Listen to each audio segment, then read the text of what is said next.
സാറേ നമസ്കാരം. നമസ്കാരം. നമ്മള് മറ്റൊരു വിഷയത്തെ പറ്റിയാണ് ഇന്ന് ചോദിക്കാനുള്ളത് സാറിനോട്. അതായത് നമ്മളിപ്പം എല്ലാവർക്കും ഉറ്റുനോക്കിക്കൊണ്ടിരിക്കുന്ന സംഭവമാണ് അമേരിക്ക ഇറാൻ യുദ്ധം.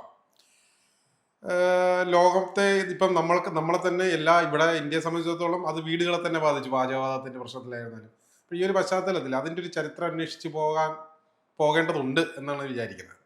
അപ്പോഴിത് ഇറാൻ നേരത്തെ പേർഷ്യയായിരുന്നു. അതിങ്ങനെ പേർഷ്യയായി. അത് പിന്നെ എന്തുകൊണ്ടാണ് അത് പിന്നെ എങ്ങനെയാണ് ഒരു ഇസ്ലാമിക വിപ്ലവത്തിലേക്ക് ഇറാൻ വന്നത്? ഇതിനെ പറ്റിയിട്ടുള്ളൊരു ചരിത്ര പശ്ചാത്തലം പറയാൻ സാധിക്കും? നമ്മളിതിപ്പോൾ കാണുന്ന ഇറാൻ എന്ന് പറയുന്ന രാജ്യം വളരെ ശക്തിമത്തായിട്ടുള്ള ഒരു രാഷ്ട്രമായതുകൊണ്ടാണ് ഇന്ന് വളരെ ചർച്ച ചെയ്യപ്പെടുന്നത്. കാരണം ലോകത്തെ ഏറ്റവും വലിയ സായുധ സംഘം എന്നറിയപ്പെടുന്ന ഇസ്രായേലിനോടും അമേരിക്കയോടും കിടപിടിച്ചുകൊണ്ടാണ് ഇറാൻ നിലനിൽക്കുന്നത്. അപ്പോൾ ആ ഇറാൻ എന്ന് പറയുന്ന ഒരു ഇന്നത്തെ ജനത മനസ്സിലാക്കുന്ന ഇറാൻ എന്ന് പറയുന്നത്, അല്ലെങ്കിൽ ഒരു പുതുതലമുറയൊക്കെ മനസ്സിലാക്കിയിരിക്കുന്ന ഇറാൻ എന്ന് പറയുന്നത് പുതുതായിട്ട് സൃഷ്ടിക്കപ്പെട്ട ഒരു ഇസ്ലാമിനോട് ബന്ധപ്പെട്ട ഒരു രാഷ്ട്രം എന്ന രീതിയിൽ മാത്രമാണ്. പക്ഷെ ഇറാൻ എന്ന് പറയുന്നത് അങ്ങനെയല്ല. ഇറാൻ എന്ന് പറയുന്ന വളരെ ബൃഹത്തായ ചരിത്രം പേറുന്നൊരു ജനത തന്നെയായിരുന്നു. ആദ്യ കാലഘട്ടങ്ങളിൽ അവർ പേർഷ്യൻ ജനത എന്നാണ് അറിയപ്പെട്ടിരുന്നത്, അല്ലെങ്കിൽ പേർഷ്യ എന്നായിരുന്നു ഇറാൻ്റെ പേര്. ആ പേർഷ്യയോടൊക്കെ ബന്ധപ്പെടുത്തി ഒത്തിരി ലോകത്തിന് കുറേ നല്ല കാര്യങ്ങളും അതുപോലെ തന്നെ ചരിത്രത്തിൽ രേഖപ്പെടുത്തേണ്ടതായിട്ടുള്ള കാര്യങ്ങൾ ചെയ്തിട്ടുള്ള ആൾക്കാരാണ് വിഭാഗം എന്ന് പറയുന്നത്. നമുക്കറിയാം, ഇന്ത്യയോടൊക്കെ ബന്ധപ്പെടുത്തി നമ്മുടെ ചരിത്രം പറയുമ്പോൾ ആര്യന്മാരുടെ അധിനിവേശത്തോടെല്ലാം ബന്ധപ്പെടുത്തി ഇറാനിയൻ ജനതയെക്കുറിച്ച് പറയാറുണ്ട്, അല്ലെങ്കിൽ ഇറാനെക്കുറിച്ച് പറയാറുണ്ട്. അതോടൊപ്പം തന്നെ നമുക്കറിയാം സൗറാഷ്ട്രീയ മതത്തെക്കുറിച്ചൊക്കെ അറിയാം. ആ സൗറാഷ്ട്രീയ മതം ഉണ്ടായതും അതിൻ്റെ ഒരു വ്യാപനം ഇന്ത്യയിലേക്ക് ഉണ്ടാകുന്നതും അതിനോടെല്ലാം ബന്ധപ്പെട്ട് പിന്നീട് ഹിന്ദുമതത്തോട് ബന്ധപ്പെട്ട് വരുന്ന അഗ്നിയോട് ബന്ധപ്പെട്ട് വരുന്ന ആരാധന, അല്ലെങ്കിൽ ഹോമങ്ങളോടൊക്കെ ബന്ധപ്പെട്ട് വരുന്ന തീ പോലും അഗ്നി പോലും അതിൻ്റെ ഒരു മതത്തിൻ്റെ ഭാഗമായി മാറുന്നത് ഇറാനോടൊക്കെ ബന്ധപ്പെട്ട്. അപ്പം അങ്ങനെ ഉണ്ടാകുന്നതോടൊപ്പം തന്നെ നമ്മൾ മനസ്സിലാക്കേണ്ടത് ഒരു വലിയൊരു ശക്തിയായിരുന്നു. കാരണം ഈ ലോകത്തെ പിടിച്ചു കുലുക്കി അല്ലെങ്കിൽ നിയന്ത്രിച്ചിരുന്ന വലിയൊരു ശക്തിയായിരുന്നു ഈ പേർഷ്യൻസ് എന്ന് പറയുന്നത്. അപ്പോൾ നമ്മൾ പഠിച്ചിരിക്കുന്ന ഒരു ചരിത്രത്തിലൊക്കെ നമ്മൾ ആദ്യമായി എപ്പോഴും പറയുന്നത് എന്താണ്, സ്പാർട്ടക്കാരെ പറ്റി പറയും, അല്ലെങ്കിൽ അലക്സാണ്ടറിനെ കുറിച്ചൊക്കെ പറയും. ഇവരൊക്കെയായിരുന്നു ലോകം കീഴടക്കിയ അജയശക്തികൾ എന്ന് പറയുമ്പോഴും ഒരു കാലഘട്ടത്തിൽ ലോകത്തിൻ്റെ ഏറ്റവും വലിയ അജയശക്തിയായിട്ട് കണക്കാക്കിയിരുന്ന ഏതൻസിനോട് ബന്ധപ്പെട്ടു, അതായത് ഗ്രീക്ക് സംസ്കാരത്തോട് ബന്ധപ്പെട്ട് വരുന്ന ഏതൻസിനെ BC 480 പരാജയപ്പെടുത്തുന്നുണ്ട്. അതായത് ഈ പേർഷ്യക്കാരാണ് പരാജയപ്പെടുത്തുന്നത്. അതുപോലെ നമുക്കറിയാവുന്ന ഇന്ത്യയുടെ പല ഭാഗങ്ങളും ഈ പറയുന്ന ഇന്ത്യയുടെ വടക്ക് പടിഞ്ഞാറൻ പ്രദേശങ്ങളെല്ലാം ബാക്ടറിയോട് ബന്ധപ്പെട്ട് വരുന്ന പ്രദേശങ്ങളെല്ലാം തന്നെ ഈ സൈറസിനോട് ബന്ധപ്പെട്ട് വരുന്ന, അല്ലെങ്കിൽ പേർഷ്യയോട് ബന്ധപ്പെട്ട് വരുന്ന ഭരണാധികാരിയുടെ കീഴിലായിരുന്നു. അപ്പോൾ ലോകത്തെ പിടിച്ചുകുലുക്കിയ വലിയൊരു ശക്തിയായിരുന്നു പറഞ്ഞ പേർഷ്യക്കാരെന്ന് പറയുന്നത്. ആ പേർഷ്യൻ ജനതയോടൊക്കെ ബന്ധപ്പെട്ടാണ് പിന്നീട് അവരുടേതായിട്ടുള്ള ഒരു അപ്രമാദിത്യം ഉണ്ടാകുമ്പോൾ അതിനെയൊക്കെ ചോദ്യം ചെയ്തുകൊണ്ടാണ് പിന്നീട് അലക്സാണ്ടർ പോലും കടന്നു വരുന്നത്. അലക്സാണ്ടർ കടന്നു വരുമ്പോൾ അലക്സാണ്ടർ പറഞ്ഞു കൊടുക്കുന്ന ഒരു കാര്യം, അലക്സാണ്ടറെ ഗുരുവായിട്ടുള്ള അരിസ്റ്റോട്ടിൽ പറഞ്ഞു കൊടുക്കുന്ന പല കാര്യങ്ങളൊന്നെന്ന് പറയുന്നത്, ഈ ഗ്രീക്ക് സംസ്കാരത്തെ നശിപ്പിക്കാൻ വേണ്ടി ഇറങ്ങിത്തിരിച്ചിട്ടുള്ള ആ പേർഷ്യൻ സംസ്കാരം, അല്ലെങ്കിൽ അതിൻ്റെ ഉപജ്ഞാതാക്കൾ, അല്ലെങ്കിൽ അതിൻ്റെ ചക്രവർത്തിമാർ, അവരോടൊപ്പം ഇന്ത്യയിലെ സോൾജേഴ്സും പങ്കെടുത്തിരുന്നു എന്ന് പറയുന്നത്. അതുകൊണ്ടാണ് ഈ അലക്സാണ്ടർ ഇന്ത്യയെ കൂടി ആക്രമിക്കുന്നത്. കാരണം അലക്സാണ്ടർ എന്ന് പറയുന്ന ആ ഗ്രീക്ക് സംസ്കാരത്തോട് ബന്ധപ്പെട്ട് വരുന്ന അതിൻ്റെ തകർച്ചയിലേക്ക് ഈ പേർഷ്യക്കാരോടൊപ്പം പങ്കെടുത്ത ഇന്ത്യൻ ജനതയെ, അല്ലെങ്കിൽ ആ സോൾജേഴ്സിനോടുള്ള പകരം വീട്ടിലും അതിൻ്റെ പുറകെ നിൽക്കുന്നു. അപ്പോൾ ലോകത്ത് ആദ്യമായിട്ട് ഒരു വലിയൊരു ജൈത്രയാത്ര നടത്തിയതിൻ്റെ ഉപജ്ഞാതാക്കൾ എന്ന് വേണമെങ്കിൽ നമുക്ക് ഈ പറയുന്ന പേർഷ്യക്കാരെയൊക്കെ പറയാം. അപ്പോൾ യുദ്ധത്തിനോട് ബന്ധപ്പെട്ട് വരുന്ന കടന്നുകയറ്റങ്ങൾ, പിടിച്ചെടുക്കലുകൾ, ഇതെല്ലാം ഉണ്ടാകുമ്പോൾ തന്നെ മാനവ സമൂഹത്തിന് ഒരിക്കലും മറക്കാൻ പറ്റാത്ത അതിൻ്റെതായിട്ട് സംഭാവനകൾ നമ്മൾ ഇന്നും ഓർക്കുന്ന വലിയൊരു സംസ്കാരത്തിന് ഉടമകൾ കൂടിയാണ് ഈ പേർഷ്യന്മാരെന്ന് പറയുക. നമുക്കറിയാം, ഈ UN ബന്ധപ്പെടുത്തി വരുന്ന മനുഷ്യാവകാശ പ്രഖ്യാപനങ്ങളുണ്ട്. ആ മനുഷ്യാവകാശ പ്രഖ്യാപനങ്ങളുടെ ഉപജ്ഞാതാക്കൾ എന്ന് പറയുന്നത് ഇറാനിയൻ ജനതയാണ്. സൈറസിനോട് ബന്ധപ്പെട്ട്, അതായത് 2500 വർഷങ്ങൾക്ക് മുമ്പ് ജീവിച്ചിരുന്ന അക്കിമിദിയൻ രാജാവായിട്ടുള്ള സൈറസിന്റെ ഈ പറയുന്ന മനുഷ്യാവകാശ പ്രഖ്യാപനങ്ങൾ, ആ പ്രഖ്യാപനങ്ങളോട് ബന്ധപ്പെടുത്തിയാണ് UN പോലും നമ്മുടെ മനുഷ്യാവകാശ പ്രഖ്യാപനങ്ങൾ ഉണ്ടാക്കിയിട്ടുള്ളത്. അപ്പോൾ മനുഷ്യാവകാശങ്ങളോട് ബന്ധപ്പെട്ട് വരുന്ന ഏതൊരു ചിന്താഗതി, ഏത് മതങ്ങളൊക്കെ ഉണ്ടാകുന്നതിന് മുമ്പ് തന്നെ, അതായത് മതങ്ങളെ ഞാൻ ഉദ്ദേശിക്കുന്നത് ക്രിസ്തു മതമാകട്ടെ, ജൂതമതമാകട്ടെ, ഇസ്ലാം മതമാകട്ടെ, ആ മതങ്ങളിൽ പോലും പറയാൻ പറ്റാത്ത കാര്യങ്ങളാണ് ഇതിനെല്ലാം മുമ്പ് തന്നെ സൈറസ് എന്ന് പറയുന്ന ആ ഒരു അക്കിമിദിയൻ രാജാവ് പറയുന്നു. അദ്ദേഹത്തിൻ്റെ ആ വ്യാഖ്യാനങ്ങൾ, അല്ലെങ്കിൽ മനുഷ്യന്റെ വളർച്ചയോട് ബന്ധപ്പെട്ട് വരുന്ന അതിന്റെ പ്രഖ്യാപനങ്ങൾ എന്ന് പറയുന്നതാണ് നമ്മളുടെ ഇന്നും നിലനിൽപ്പിന്റെ ഭാഗമായിട്ട് UN പോലും അംഗീകരിച്ചുകൊണ്ടിരിക്കുന്നത്. അപ്പോൾ നമ്മൾ മനസ്സിലാക്കുന്ന മറ്റൊരു കാര്യം എന്ന് പറയുന്നത്, ബനു ആദം എന്ന് പറയുന്ന ഒരു കവിതയുണ്ട്. സാദി എന്ന് പറയുന്ന 13ാം നൂറ്റാണ്ടിൽ ജീവിച്ചിരുന്ന സാദി എന്ന് പറയുന്ന ഒരു ഇറാനിയൻ പോയിട്ട് എഴുതിയൊരു കവിതയാണ് ബനു ആദം എന്ന് പറയുന്നത്. ആ ബനു ആദത്തിൽ പറയുന്നതാണ്, മാനവകുലത്തിലുള്ള എല്ലാ മനുഷ്യരും ഒരു പിതാവിൻ്റെ സന്തതികളാണെന്നും ആ സന്തതികൾക്ക് ആർക്കെങ്കിലും ഒരു വിഷമുണ്ടായാൽ, അല്ലെങ്കിൽ ഒരു തകർച്ചയുണ്ടായാൽ മറ്റുള്ള എല്ലാ ജനങ്ങൾക്കും, അല്ലെങ്കിൽ മറ്റെല്ലാ മക്കൾക്കും ദുഃഖമുണ്ടാകും എന്ന് പറയുന്ന വലിയൊരു സന്ദേശം നൽകുന്നതാണ് ഈ ബനു ആദം എന്ന് പറയുന്ന കവിത. ആ കവിതയെ പോലും ഈ പറഞ്ഞ UN അംഗീകരിച്ചിട്ടുണ്ട്. UN ഹെഡ് ക്വാർട്ടേഴ്സിൽ ഈ പറയുന്ന ഏറ്റവും പ്രധാനപ്പെട്ട അതിൻ്റെ ലിഖിതങ്ങൾ അവിടെ രേഖപ്പെടുത്തി വെച്ചിട്ടുണ്ട്. അപ്പോൾ മാനവ സമൂഹത്തിന് ആവശ്യമായിട്ടുള്ള ഒത്തിരി നല്ല കാര്യങ്ങൾ ചെയ്തിട്ടുള്ള ഒരു സംസ്കാരത്തിൻ്റെ ഉടമകൾ കൂടിയായിരുന്നു ഈ പറയുന്ന പേർഷ്യൻ ജനത. ആ പേർഷ്യൻ ജനതയാണ് പിന്നീട് ഇസ്ലാമികവൽക്കരിക്കപ്പെട്ട് അത് മതത്തിനോട് ബന്ധപ്പെട്ട് വരുന്ന ഒരു ജനതയായിട്ട് മാറുകയും പിന്നീട് നമ്മൾ ഈ കാണുന്ന രീതിയിലേക്ക് മാറുന്നു. അപ്പോൾ ഇസ്ലാമിനോടൊക്കെ ബന്ധപ്പെട്ട് വരുന്ന ചരിത്രം നമുക്കറിയാം. ഇസ്ലാമിനോടൊക്കെ ബന്ധപ്പെട്ട് വരുന്ന ചരിത്രം എന്ന് പറയുന്നത് 7-ാം നൂറ്റാണ്ടിലാണ് ഈ പറഞ്ഞ ഇസ്ലാം മതത്തോട് ബന്ധപ്പെട്ട് വരുന്ന ഒരു സംസ്കൃതി അല്ലെങ്കിൽ ഈ പറയുന്ന അറേബ്യൻ ഭൂഖണ്ഡത്തിലുണ്ടാകുന്നത്. അപ്പോൾ അതുവരെ അറബി എന്ന് പറയുന്നത് നാഗരികതയോട് ബന്ധപ്പെട്ട് വരുന്ന ഒന്നും തന്നെ പ്രൊഡ്യൂസ് ചെയ്യാത്തൊരു ഏരിയ ആയിരുന്നു, അല്ലെങ്കിൽ ഒരു ജനവിഭാഗമായിരുന്നു. നമുക്കറിയാം ചൈനീസ് സംസ്കാരമുണ്ട്, ഈജിപ്ഷ്യൻ സംസ്കാരമുണ്ട്, മെസപ്പഡോമിയൻ സംസ്കാരമുണ്ട്, അതുപോലെ തന്നെ മായൻ സംസ്കാരങ്ങളുണ്ട്. ഇതെല്ലാം നോക്കുമ്പോൾ തന്നെ ഇത്തരം സംസ്കാരങ്ങളോട് ബന്ധപ്പെട്ട് വരുന്ന യാതൊരുവിധ നേട്ടങ്ങളോ അതിനോട് ബന്ധപ്പെട്ട് വരുന്ന യാതൊരു സംഭാവനകളും നൽകാത്തൊരു വിഭാഗമായിരുന്നു ഈ പറയുന്ന അറബികൾ എന്ന് പറയുന്നത്. അറബികൾ എന്ന് പറയുന്നത് അവരുടേതായിട്ടുള്ള യാത്രകൾ, അവരോട് ബന്ധപ്പെട്ട് വരുന്ന കച്ചവട കാര്യങ്ങൾ, ഇതുമാത്രം ഉപജീവനമായി കണ്ടുകൊണ്ട് ജീവിക്കുന്ന ഒരു വിഭാഗമായിരുന്നു. ടെന്റുകളിലൂടെ മാത്രം ജീവിക്കുക, അതായത് സ്ഥിരമായിട്ടുള്ള ഒരു വാസസ്ഥലം പോലും നിർമ്മിക്കാൻ ആഗ്രഹിക്കാത്തവരായിരുന്നു. ആ കാലഘട്ടത്തിൽ പോലും ലോകത്തിന്റെ പല ഭാഗങ്ങളിലും അത്യുന്നതമായ സൗധങ്ങൾ, കൊട്ടാരങ്ങൾ അല്ലെങ്കിൽ നിർമ്മിതികൾ ഉണ്ടായിരുന്നു. ആ കാലഘട്ടത്തിലേക്കാണ് ഇസ്ലാം മതം കടന്നു വരുന്നത്. ആ ഇസ്ലാം മതത്തോട് ബന്ധപ്പെട്ട ആൾക്കാരാകട്ടെ ഈ പറയുന്ന സംസ്കാരങ്ങളെല്ലാം പിടിച്ചെടുത്തുകൊണ്ട്, ഞാൻ ഈ പറയുന്ന പേർഷ്യ എന്ന് പറയുന്ന സംസ്കാരം, ആ സംസ്കാരത്തേക്ക് പിടിച്ചെടുത്തുകൊണ്ട് അതായത് അറബികൾക്ക് കഴിയാതിരുന്ന കാര്യങ്ങളെല്ലാം തന്നെ പേർഷ്യൻ സംസ്കാരത്തോട് ബന്ധപ്പെട്ട് വളരെ പ്രബലമായി നിന്നിരുന്ന കാര്യമാണ്. അപ്പോൾ അതിനെല്ലാം തച്ചുടച്ചുകൊണ്ട് ഇസ്ലാമികവൽക്കരണം നടത്തുകയാണ്. അപ്പോൾ 637 ഉമറിന്റെ കാലഘട്ടത്തിലാണ് ഇസ്ലാമികവൽക്കരിക്കുന്ന പ്രദേശമായിട്ട് ഇറാൻ മാറുന്നത്. അപ്പോൾ ഇറാനിനോട് ബന്ധപ്പെട്ട് ആ പ്രദേശങ്ങൾ മാത്രമല്ല, നമുക്കറിയാം ഈജിപ്തിന്റെ ഭാഗങ്ങളുണ്ട്. ഈജിപ്തിനോട് ബന്ധപ്പെട്ട് വരുന്ന അതിൻ്റെ ജൈത്രയാത്ര തുടങ്ങി മൊറോക്കോ വരെ എത്തുന്നു. അവിടെ നിന്ന് 712 ആകുമ്പോൾ ഈ പറഞ്ഞ സ്പെയിനിലേക്ക് പോകുന്നു. അങ്ങനെ പോകുമ്പോൾ തന്നെ നമുക്കറിയാം ഇന്ത്യയുടെ ഭാഗങ്ങളിലേക്ക് വരുന്നുണ്ട്. ഇബ്നു ഖാസിമിനോട് ബന്ധപ്പെട്ട് അറിയാം. അതുപോലെ തന്നെ ഒത്തിരി പ്രശ്നങ്ങൾ ഉണ്ടാകുന്നുണ്ട്. അതേ സമയത്ത് തന്നെ ഒരു ഘട്ടം കഴിയുമ്പോൾ പിന്നെ യൂറോപ്പിന്റെ കിഴക്കൻ ഭാഗങ്ങളിലൂടെ ഈ പറയുന്ന ബൈസാന്റിയം കടന്നുകൊണ്ട് ഈ ബാൽക്കൻ ഉപദ്വീപുകളെല്ലാം പിടിച്ചെടുത്തുകൊണ്ട് പിന്നീട് വേറൊരു യാത്ര ഒട്ടോമൻ തുർക്കികളും നടത്തുന്നുണ്ട്. അപ്പോൾ എല്ലാ മേഖലയിലും സംസ്കാര സമ്പന്നമായ ഒരു ജനതയോട് ബന്ധപ്പെട്ട് വരുന്ന അവരുടെ അടയാളങ്ങളെല്ലാം തകർത്തുകൊണ്ട് ഈ പറയുന്ന അറബ് സംസ്കാരം അല്ലെങ്കിൽ മുസ്ലിം സംസ്കാരം വളർച്ച പ്രാപിക്കുന്നു. അപ്പോൾ അതിൻ്റെ ഭാഗമായിട്ടുണ്ടാകുന്ന തൊട്ടടുത്ത് കിടക്കുന്ന, അതായത് ഒരു കാലഘട്ടത്തിൽ ലോകത്തെ നിയന്ത്രിച്ചിരുന്ന, ലോകത്തെ ഏറ്റവും മനോഹരമായ ഒരു സംസ്കാരത്തിൻ്റെ ഉപജ്ഞാതാക്കളായിട്ടുള്ള ഈ എന്താ പറയുക ഇറാൻ സംസ്കാരത്തെ അല്ലെങ്കിൽ ഈ പറയുന്ന പേർഷ്യൻ സംസ്കാരത്തെ ഇവർ മുച്ചൂടെ നശിപ്പിക്കുകയാണ്. അതിൻ്റെ ഭാഗമായിട്ടാണ് അവരുടെ കീഴിലേക്ക്, ഇസ്ലാമിൻ്റെ കീഴിലേക്ക് ഈ പറയുന്ന പേർഷ്യ എന്ന് പറയുന്ന ഒരു പ്രദേശം മാറുന്നത്. അതേപോലെ തന്നെ അപ്പോൾ നമ്മൾ ഇതിങ്ങനെ ഈ ഇസ്ലാമിക വിപ്ലവം വന്നു, അപ്പോൾ ഇവരെല്ലാം ഷിയാക്കളായിട്ടാണ് നമ്മൾ കണക്കൂട്ടി. എങ്ങനെയാണ് ഇവർ ഷിയാക്കളായത് എന്നുള്ളതാണ് അടുത്ത നമുക്ക് അറിയേണ്ട ഒരു കാര്യം. നമ്മളിതിൽ പറഞ്ഞു വെക്കുന്നത്, അതായത് മതം പഠിപ്പിക്കുന്നവരും അല്ലെങ്കിൽ മതത്തിനോടിൻ്റെ പുറകെ സഞ്ചരിക്കുന്നവർ ഇന്ന് പറയുന്നതും പ്രചരിപ്പിക്കുന്നു പറയുന്നത് മതത്തോട് ബന്ധപ്പെട്ട് വരുന്ന കുറേ ആശയങ്ങളുണ്ട്, തിയോളജി.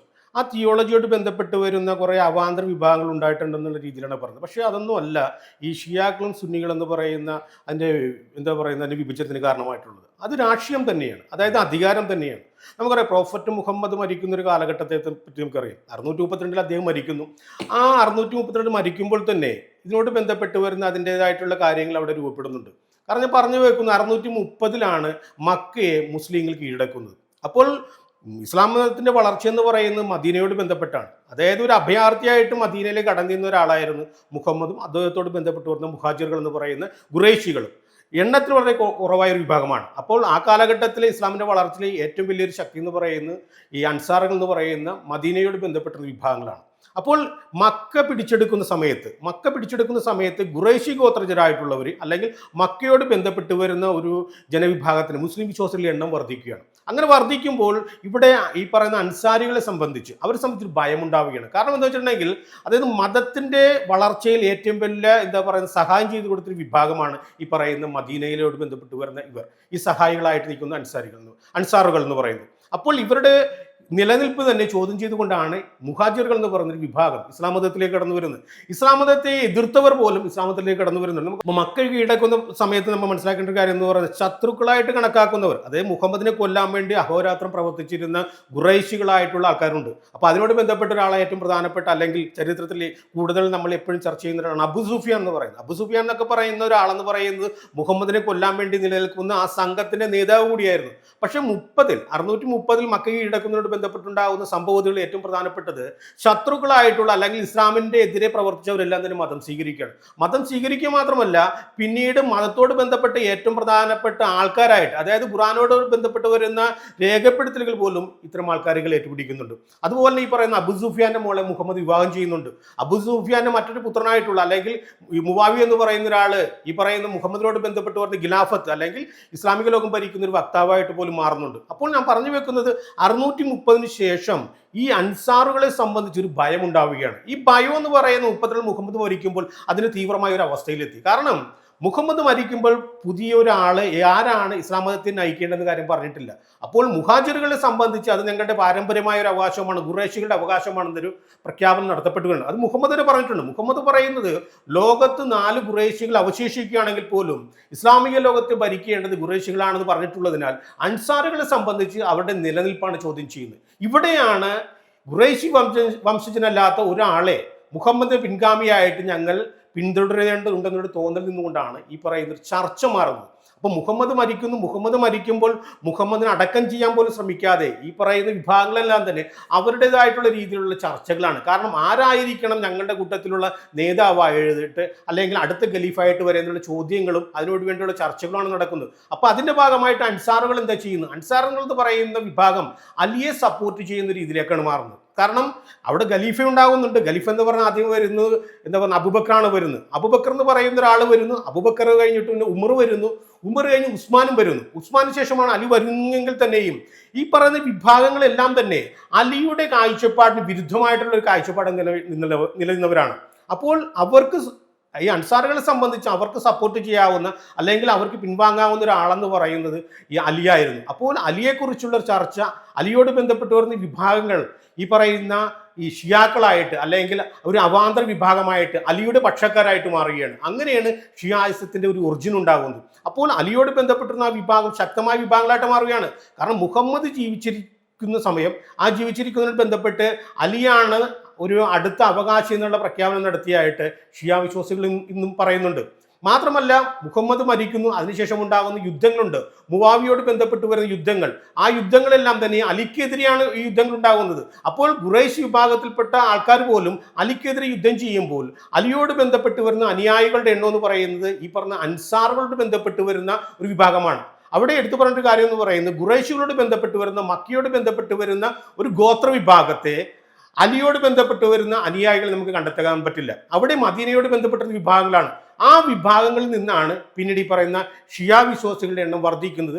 ആ ഷിയ വിശ്വാസികളോട് ബന്ധപ്പെട്ടാണ് പിന്നീട് ലോകത്തെ ഒരു പ്രബല ശക്തിയായിട്ട് ഇറാൻ മാറുന്നത്. അപ്പോൾ ഈ ഒരു രീതിയിലാണ് പോകുന്നത്. അപ്പോൾ ഇവിടെ ഉണ്ടാകുന്ന പ്രശ്നം എന്ന് പറയുന്നത് ഷിയാക്കളെ സംബന്ധിച്ച് ഷിയാക്കളുടെ ഏറ്റവും പ്രധാനപ്പെട്ട ഒരു ഐഡിയോളജി എന്ന് പറയുന്നത് പ്രോഫറ്റ് മുഹമ്മദ് എന്ന് പറയുന്ന അവസാനത്തെ പ്രവാചകനായിട്ട് കണക്കാക്കുമ്പോൾ തന്നെ പ്രവാചകനിലൂടെ ഇസ്ലാമിക ലോകത്തെ നയിക്കേണ്ട കാര്യങ്ങൾ അവസാനിച്ചില്ല എന്നാണ് ഷിയാക്കളോട് ബന്ധപ്പെട്ട് വരുന്ന ഒരു മതവിശ്വാസം അല്ലെങ്കിൽ അവരുടെ ഐഡിയോളജി പറയുന്നത്. അവർ പറയുന്ന ഇമാം എന്ന് പറയുന്ന സ്ഥാനമാണ് അവർക്ക് ഏറ്റവും പ്രധാനപ്പെട്ട. അതായത് പ്രോഫറ്റ് മുഹമ്മദിന് ശേഷം ദൈവിക കാഴ്ചപ്പാടുള്ള മതനേതാക്കന്മാർ, അതായത് മതത്തെ കൂടുതൽ അവബോധമുള്ള ആൾക്കാർ ഈ സമൂഹത്തെ നയിക്കാൻ വേണ്ടി ഈ പറയുന്ന വിഭാഗത്തിൽ നിന്ന് ഉണ്ടാകുമെന്നും അങ്ങനെ വരുന്ന ഇമാമുകൾക്ക് കീഴിലാണ് ഒരു മുസ്ലിം സമുദായം അല്ലെങ്കിൽ മുസ്ലിം സമൂഹം മുന്നോട്ട് പോകണമെന്ന് വിശ്വസിക്കുന്നവരായിരുന്നു ഈ ഷിയാക്കൾ എന്ന് പറയുന്നത്. അപ്പോൾ അവരെ സംബന്ധിച്ച് സുന്നികൾ വെക്കുന്ന എല്ലാ കാഴ്ചപ്പാടുകൾക്കും എതിരായിരുന്നു. കാരണം അലിയെ എതിർത്തുകൊണ്ട് വരുന്ന മുവാവി എന്ന് പറയുന്നതും ഈ പറയുന്ന ഖുറൈശി ഗോത്രത്തോട് ബന്ധപ്പെട്ട് വരുന്ന മറ്റൊരു കുടുംബത്തിലുള്ളതായിരുന്നു.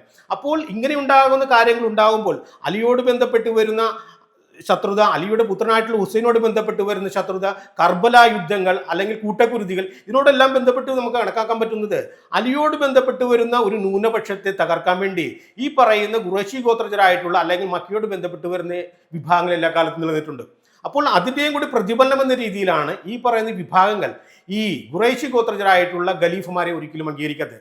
സുന്നികളെ സംബന്ധിച്ച് ഇവർ മനസ്സിലാക്കുന്നത് അലി എന്ന് പറയുന്ന വഴി തെന്നിമാറിയ അല്ലെങ്കിൽ ഇസ്ലാമിക കാഴ്ചപ്പാടിൽ നിന്ന് തെന്നിമാറിയ ഒരാളായിട്ട് കണക്കാക്കുമ്പോൾ ഷിയ വിശ്വാസികൾ പറയുന്നത് അലി മാത്രമാണ് യഥാർത്ഥത്തിലുള്ള ഖലീഫ എന്നാ പറയുന്നത്. മറ്റു 3 പേരെയും ഇവർ അംഗീകരിക്കുന്നില്ല. ഷിയാക്കൾ എന്നും പറയുന്നത് അബൂബക്കർ ആകട്ടെ, ഉമർ ആകട്ടെ, ഉസ്മാൻ ആകട്ടെ കാഫറുകളാണെന്നാണ് ഈ ഷിയ വിശ്വാസികൾ പറയുന്നത്. അപ്പോൾ ഇവരുടെ ഇടയിലുണ്ടാകുന്ന ഒരു കാര്യം എന്ന് പറയുന്നത് മതവിശ്വാസത്തോട് ബന്ധപ്പെട്ട് വരുന്ന ഒരു ഐഡിയോളജി മാത്രമല്ല, അതിനേക്കാൾ അപ്പുറം ആരാണ് ഇസ്ലാമിക ലോകം ഭരിക്കേണ്ടതെന്നൊരു കാഴ്ചപ്പാടിന് ബന്ധപ്പെടുത്തിയാണ് ഈ പറയുന്ന അവാന്തര വിഭാഗങ്ങൾ ഉണ്ടാകുന്നത്. ഗോത്രപരമായിട്ടുള്ള ലീഡേഴ്സിനെ അവിടെ തിരഞ്ഞെടുക്കുന്ന പ്രവണത എല്ലാ കാലഘട്ടത്തിലും അറേബ്യൻ സമൂഹത്തിൽ നിലനിൽക്കുന്നുണ്ട്. അപ്പോൾ അതോടൊപ്പം തന്നെ ഇസ്ലാമിനോട് ബന്ധപ്പെട്ട് വരുന്ന ഷിയാക്കൾ പറയുന്നത് പാരമ്പര്യത്തോട് ബന്ധപ്പെട്ട് വരുന്ന അല്ലെങ്കിൽ പ്രവാചകനായ മുഹമ്മദിന്റെ രക്തബന്ധത്തിലുള്ള ആൾക്കാരാണ് ഇസ്ലാമിക സമൂഹത്തിന് നയിക്കേണ്ടെന്നൊരു വാദഗതി മുന്നോട്ട് വെക്കുമ്പോൾ അവിടെ ഉണ്ടാകുന്നത് രാഷ്ട്രീയം തന്നെയാണ്. രാഷ്ട്രീയം എന്ന് പറയുന്നത് ഇസ്ലാമിക സമൂഹത്തെ നയിക്കേണ്ട ആൾക്കാർ പാരമ്പര്യത്തോട് ബന്ധപ്പെട്ട് വരുന്ന അല്ലെങ്കിൽ രക്തബന്ധത്തോട് ബന്ധപ്പെട്ട് വരുന്ന ആൾക്കാരാണെന്നുള്ളൊരു വിശ്വാസമാണ് ഷിയ വിശ്വാസികൾ ഇവരിൽ നിന്ന് വ്യതിരിക്തരായിട്ട് നിലനിർത്തുന്നത്.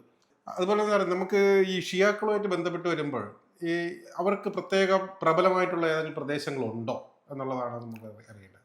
ഇല്ല, നമ്മളിപ്പോൾ ഇന്നിപ്പോൾ മനസ്സിലാക്കുന്നത് ലോകത്ത് ഏറ്റവും കൂടുതൽ ഷിയാക്കളുള്ള പ്രദേശം എന്ന് പറയുന്നത് ഇറാൻ തന്നെയാണ്. അപ്പോൾ ഇറാൻ എന്ന് പറയുന്ന ഒരു പ്രദേശം എന്ന് പറയുന്നത് ഷിയാക്കളോട് ബന്ധപ്പെട്ട് രൂപപ്പെട്ടിട്ടുള്ള ഒരു രാജ്യശക്തിയായിട്ട് മാറിയിട്ടുള്ള പ്രദേശമാണ്. പിന്നീട് നമ്മൾ മനസ്സിലാക്കേണ്ടത് ഇറാൻ കഴിഞ്ഞാൽ ഇന്ത്യൻ സബ് കോണ്ടിനോട് ബന്ധപ്പെട്ട് വരുന്ന പ്രദേശങ്ങളിലാണ് ഷിയാക്കൾ ഏറ്റവും കൂടുതലുള്ളത്. അതായത് ഇന്ത്യയോട് ബന്ധപ്പെട്ട് വരുന്ന പല പ്രദേശങ്ങളും ഷിയാക്കളുണ്ട്. അപ്പോൾ നമ്മളിവിടെ പറഞ്ഞു വെക്കുന്ന കാര്യം എന്ന് പറയുന്നത് ഷിയാക്കൾ എന്ന് പറയുന്നൊരു വിഭാഗങ്ങൾ ഇങ്ങനെ മാറുമ്പോൾ തന്നെ ഇമാമുകളായിട്ട് ബന്ധപ്പെട്ടാണ് ഇവർ മാറിയെന്ന് ഞാൻ സൂചിപ്പിച്ചായിരുന്നു. അപ്പോൾ ഇമാം എന്ന് പറയുന്ന നമുക്കറിയാം ഇപ്പോൾ സുന്നി വിഭാഗത്തിൽ ഇമാമുണ്ട്. ആ ഇമാം എന്ന് പറയുന്ന പള്ളി കാര്യങ്ങളോട് ബന്ധപ്പെട്ട് വരുന്ന ഒരു വക്താവ് മാത്രമാണ്. പക്ഷേ ഷിയാസത്തിലേക്ക് വരുമ്പോൾ ഇമാം എന്ന് പറയുമ്പോൾ അതായത് സമൂഹത്തെ നയിക്കാൻ നിയുക്തനായിട്ടുള്ള ദൈവികമായിട്ടുള്ള കഴിവുകളുള്ള ഒരാളെന്നുള്ള രീതിയിൽ കൂടി മാറുന്നുണ്ട്. അതായത് ഇവർ വിശ്വസിക്കുമെന്ന് പറയുന്നത് പ്രോഫറ്റ് മുഹമ്മദ് അലിയോട്, അലി എന്ന് പറയുന്ന അറിയാറ്, അലി എന്ന് പറയുന്നത് മുഹമ്മദിന്റെ പിതാവിന്റെ സഹോദരന്റെ പുത്രനാണ്. അത് മാത്രമല്ല മുഹമ്മദിന്റെ പുത്രി വിവാഹം ചെയ്തിരിക്കുന്നതും അലി തന്നെയാണ്. അപ്പോൾ അലിയോട് ഈ ദൈവികമായിട്ടുള്ള കുറെ കാര്യങ്ങൾ, രഹസ്യങ്ങൾ അലിയോട് മുഹമ്മദ് പറഞ്ഞിട്ടുണ്ടെന്നും അലിയാകട്ടെ അതെല്ലാം പുത്രനോട് പറഞ്ഞിട്ടുണ്ടെന്നും ആ പുത്രന്മാരിലൂടെ അല്ലെങ്കിൽ ആ വംശത്തോട് ബന്ധപ്പെട്ട് അവരുടെ തലമുറയിലൂടെ ആ രഹസ്യങ്ങൾ നിലനിൽക്കുന്നുണ്ടെന്നാണ് ഈ ഷിയാക്കൾ വിശ്വസിക്കുന്നത്. അതായത് അലിക്ക് ശേഷമുണ്ടാകുന്ന ഇമാമുമാരുണ്ട്. അലി തൊട്ട് തുടങ്ങുന്ന അലിക്ക് ശേഷമുണ്ടാകുന്ന അലിയിൽ നിന്ന് തുടങ്ങുന്നു, അലിക്ക് ശേഷമുണ്ടാകുന്ന അലിയുടെ പുത്രന്മാരായിട്ടുള്ള ഹസൻ, ഹുസൈൻ, ഇങ്ങനെ പോകുന്നു. പിന്നെ അവരോട് ബന്ധപ്പെട്ട് വരുന്ന മക്കൾ. ഇതാണ് ഇമാം പരമ്പരയായിട്ട് ഇവർ മനസ്സിലാക്കുന്നത്. അപ്പോൾ പ്രോഫറ്റ് മുഹമ്മദ് പറഞ്ഞു കൊടുത്തിട്ടുള്ള രഹസ്യങ്ങൾ, ദൈവിക ജ്ഞാനം ഈ ഇമാമുമാരിലൂടെ കടന്നു വരുന്നു. അവർ ഞങ്ങളെ നയിക്കുമ്പോൾ ദൈവികമായ ഒരു പരിവേഷം അവരുടെ ജീവിതത്തിൽ ഉണ്ടാകുന്നു. അതോടൊപ്പം തന്നെ ആ ദൈവികമായിട്ടുള്ള ഒരു എന്താ പറയുക ഒരു നേർവഴിയിലൂടെയാണ് ഷിയാക്കൾ സഞ്ചരിക്കുന്ന ഒരു ബോധത്തിലാണ് ഇവർ ഇമാമുമാരെ അംഗീകരിച്ചു പോകുന്നത്. അപ്പോൾ ഇമാമുമാരോട് ബന്ധപ്പെടുത്തി തന്നെയാണ് ഷിയാക്കൾ നിലനിൽക്കുക എന്ന് പറയുമ്പോൾ തന്നെ മനസ്സിലാക്കേണ്ട ഒരു കാര്യം എന്ന് പറഞ്ഞാൽ ഇമാമുമാരെ എല്ലാ ഷിയ വിശ്വാസികളും പല രീതിയിലാണ് കണക്കാക്കുന്നത്. അതായത് ഇമാമുമാർ എത്ര ഇമാമുമാരെ അംഗീകരിക്കുന്നു അതനുസരിച്ച് ഷിയ വിശ്വാസത്തിൽ തന്നെ അവാന്തര വിഭാഗങ്ങൾ ഉണ്ടായിട്ടുണ്ട്. അതിൽ ഏറ്റവും പ്രധാനപ്പെട്ട വിഭാഗം എന്ന് പറയുന്നതും അല്ലെങ്കിൽ ഷിയാക്കളോട് ബന്ധപ്പെട്ട് വരുന്ന ആദ്യത്തെ ഒരു ഉപവിഭാഗം എന്ന് പറയുന്നത് സെയ്ദികൾ എന്ന് പറയുന്ന വിഭാഗമാണ്. അവരെ സംബന്ധിച്ച് 5 ഇമാമുമാരെ മാത്രമേ ഇവർ അംഗീകരിക്കുന്നുള്ളൂ. അതായത് സെയ്ദികൾ എന്ന് പറയുന്ന ഒരു ആൾക്കാരെന്ന് പറയുന്ന അലി തൊട്ട് 5 ഇമാമുമാരെ അംഗീകരിക്കുന്നു. അവസാനം അതായത് 5ാമത്തെ ഇമാം എന്ന് പറയുന്നത് സെയ്ദാണ്. അതിനോട് ബന്ധപ്പെട്ടാണ് സെയ്ദികൾ എന്ന് പറയുന്നത്. പിന്നീട് വരുന്ന ഒരു അവാന്തര വിഭാഗം എന്ന് പറയുന്നത് 7 ഇമാമുമാരെ അംഗീകരിക്കുന്നുണ്ട്. അപ്പോൾ അവരെന്ന് പറയുന്നത് ഈ അലിയുടെ പുത്രന്മാർ, അതിനോട് ബന്ധപ്പെട്ട് സെയ്ദ് വരുന്നു. പിന്നെ 6ാമത്തെ ജാഫർ സാദിഖ് എന്ന് പറയുന്ന ഒരാൾ വരുന്നു. അദ്ദേഹത്തിന്റെ മൂത്ത പുത്രനായിട്ടുള്ള ഇസ്മയിൽ എന്ന് പറയുന്ന ഒരാളാണ് 7ാമത്തെ ഇമാം എന്ന് വാദിക്കുന്നു. അങ്ങനെ ഇസ്മയിലും ഉണ്ടാകുന്നു. അങ്ങനെ ഇസ്മയിലുകൾ എന്ന് പറയുന്നത് 7 ഇമാമിനോട് ബന്ധപ്പെട്ട് വരുന്നവരാണ്. അപ്പോൾ ആ ഇസ്മയിലുകൊണ്ട് ബന്ധപ്പെട്ട് വരുമ്പോൾ തന്നെ 12 ഇമാമുമാരെ അംഗീകരിക്കുന്നവരുണ്ട്. അതായത് 7 അല്ല 12 ഇമാമുമാരുടെ വംശീയമായിട്ടുള്ള അല്ലെങ്കിൽ ഈ പറയുന്ന അവരിൽ നിന്ന് ലഭിച്ചിട്ടുള്ള ജ്ഞാനത്തോട് ബന്ധപ്പെട്ടാണ് ഞങ്ങൾ നിലനിൽക്കേണ്ടെന്ന് വാദിക്കുന്ന ആൾക്കാരുമുണ്ട്. അവരെയാണ് ഇത്ന ഇഷാരി എന്ന് പറയുന്നത്.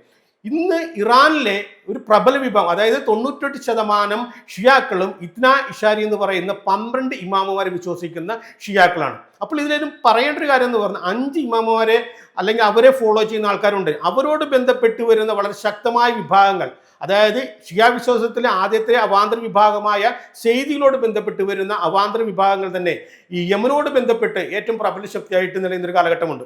അതുപോലെ ഇസ്മയിലുകളെ പറ്റി ഞാൻ പറഞ്ഞു, 7 ഇമാമിനോട് ബന്ധപ്പെട്ട് വരുന്നത്. അവരോട് ബന്ധപ്പെട്ട് വരുന്ന വിഭാഗങ്ങളായിരുന്നു ഈജിപ്റ്റ് ഭരിച്ചിട്ടുള്ള അല്ലെങ്കിൽ ഈജിപ്തിനോട് ബന്ധപ്പെട്ട് വരുന്ന അതിൻ്റെ ആഫ്രിക്കയുടെ വടക്കൻ പ്രദേശങ്ങൾ ഭരിച്ചിട്ടുള്ള, ഇന്ത്യയുടെ പ്രദേശങ്ങൾ ഭരിച്ചിട്ടുള്ള, അതായത് 10ാം നൂറ്റാണ്ടിലും 12ാം നൂറ്റാണ്ടിലും ആഫ്രിക്കയുടെയും ഇന്ത്യയുടെ സിന്ധ് പ്രവിശ്യയെല്ലാം ഭരിച്ചിട്ടുള്ള ഫാത്തിമിദുകൾ എന്ന് പറയുന്നതും ഈ പറഞ്ഞ ഇസ്മയിലുകളാണ്. അതുപോലെ ഇന്ത്യയിലേക്ക് കടന്നു വരുമെന്ന് നമുക്കറിയാം. ഈ ഇസ്മയിലുകളോട് ബന്ധപ്പെട്ട് വരുന്ന വിഭാഗം തന്നെയാണ് നിസാരി ഇസ്മയിലുകൾ എന്ന് പറയുന്ന വിഭാഗമുണ്ട്. അവരോട് ബന്ധപ്പെട്ടാണ് ഇന്ത്യയിൽ നിലനിൽക്കുന്ന ഈ ഖോജ എന്നൊക്കെ പറയുന്ന വിഭാഗം ഉണ്ടാകുന്നത്. അപ്പോൾ ഇത്തരം വിഭാഗങ്ങളോട് മാറുമ്പോൾ തന്നെ നമ്മൾ മനസ്സിലാക്കേണ്ടത് ഈ വിശ്വാസികളുടെ ഇടയിൽ അതായത് ഷിയ വിശ്വാസം പുലർത്തുന്ന ആളുകളുടെ ഇടയിൽ എല്ലാ കാലഘട്ടത്തിലും സുന്നി മതവിശ്വാസത്തോട് ബന്ധപ്പെട്ട് വരുന്ന ആളുകളെ ശത്രുക്കളായി കണ്ടുകൊണ്ടുള്ള പ്രവണതയുമായിട്ടാണ് ഇവർ മുന്നോട്ട് പോകുന്നത്. അപ്പോൾ നമുക്കിനി യഥാർത്ഥ വിഷയത്തിലേക്ക് ഇപ്പോഴത്തെ ഈ സമകാലിക വിഷയത്തിലേക്ക് വരാം. അതായത് യുദ്ധം. ഇപ്പം അമേരിക്കയും ഇറാനുമായിട്ടുള്ളൊരു യുദ്ധമാണ്. അതിൽ നമുക്ക് ഇസ്രായേലിനെ പറ്റിയിട്ട് നമുക്ക് പിന്നീട് സംസാരിക്കാം. ഇസ്രായേലുമായിട്ടുള്ള ഒരു യുദ്ധത്തിനെ പറ്റിയിട്ട് അത് നമുക്ക് പിന്നീട് സംസാരിക്കാം. ഈ അമേരിക്കയോട് ഇറാന് ഇത്രയും ഒരു വിരോധം, അല്ലെങ്കിൽ അമേരിക്കയ്ക്ക് ഇറാനോട് ഇത്രയും വിരോധം ഉണ്ടാവാനുള്ള കാരണം എന്തൊക്കെ? എൻ്റെ ചരിത്രം എന്താണ്? അല്ല, ഇതിൽ നമ്മളിന്ന് കണക്കാക്കുന്ന രീതിയിലുള്ളൊരു ഇറാനായിട്ട് മാറുന്നത് ഒരു 1502 ഇറാൻ ഇന്നത്തെ ഒരു ശക്തിയായിട്ട് മാറുന്നത്. ഈ സഫവികൾ എന്ന് പറയുന്ന ഒരു സാമ്രാജ്യം വരുന്നുണ്ട്. പിന്നീട് ഒരു 1723 വരെയും അവരാണ് പിന്നീട് ഭരിക്കുന്നത്. പിന്നീട് അതിനുശേഷം നമ്മുടെ അഫ്ഗാനിസ്ഥാനോട് ബന്ധപ്പെട്ട വിഭാഗങ്ങൾ കടന്നു വരുന്നു. അതിനോടൊക്കെ ബന്ധപ്പെട്ട് പോകുന്ന ഒരു കടന്നുകയറ്റം ഉണ്ടാകുന്നു. പിന്നീട് 1779 ബന്ധപ്പെട്ട് 1925 വരെ എന്ന് പറയുന്ന ഒരു ഭരണക്രമം ഇസ്രായേലിനുണ്ടാകുന്നുണ്ട്. അതൊരു ഖാജാർ എന്ന് പറയുന്ന ഒരു വിഭാഗത്തോട് ബന്ധപ്പെട്ടാണ്. അവരും ഈ പറയുന്ന ഷിയാക്കൾ തന്നെയാണ് ഖാജാർ എന്നൊക്കെ പറയുന്നത്. അപ്പോൾ ആ ഖാജാർ ഈ കിങ്ഡമത്തോട് ബന്ധപ്പെട്ട് വരുന്ന, അല്ലെങ്കിൽ ആ ഒരു വിഭാഗത്തോട് ബന്ധപ്പെട്ട് വരുന്ന അതിൻ്റെ അവസാന നാളുകളിൽ അതിൻ്റെ ഒരു എന്താ പറയുക മതപരമായ കാര്യങ്ങൾ നോക്കുന്നതോടൊപ്പം തന്നെ അതിൻ്റെ ഭരണപരമായ കാര്യങ്ങൾ നോക്കുന്നതിനോട് ബന്ധപ്പെട്ട് നിലനിർത്തിയിട്ടുള്ള ചില ആൾക്കാരുകളുണ്ട്.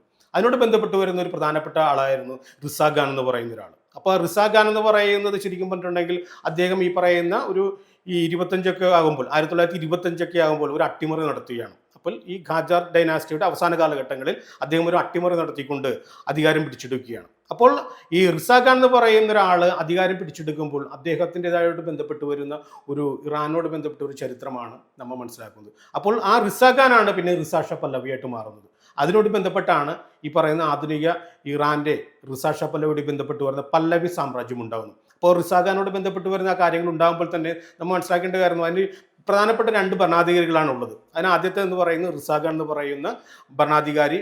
അദ്ദേഹം 41 വരെയാണ് ഭരിക്കുന്നത്. ആ 41 വരെ ഭരിക്കുന്ന സമയത്ത് ഈ ഇറാനോട് ബന്ധപ്പെട്ട് വരുന്ന അതിൻ്റെ ജൈത്രയാത്രയോട് ബന്ധപ്പെട്ട് അതിൻ്റെ ഏറ്റവും പ്രധാനപ്പെട്ട ഒരു ഘടകം എന്ന് പറയുന്നത് ജൈവ ഇന്ധനങ്ങളുടെ ലഭ്യതയായിരുന്നു.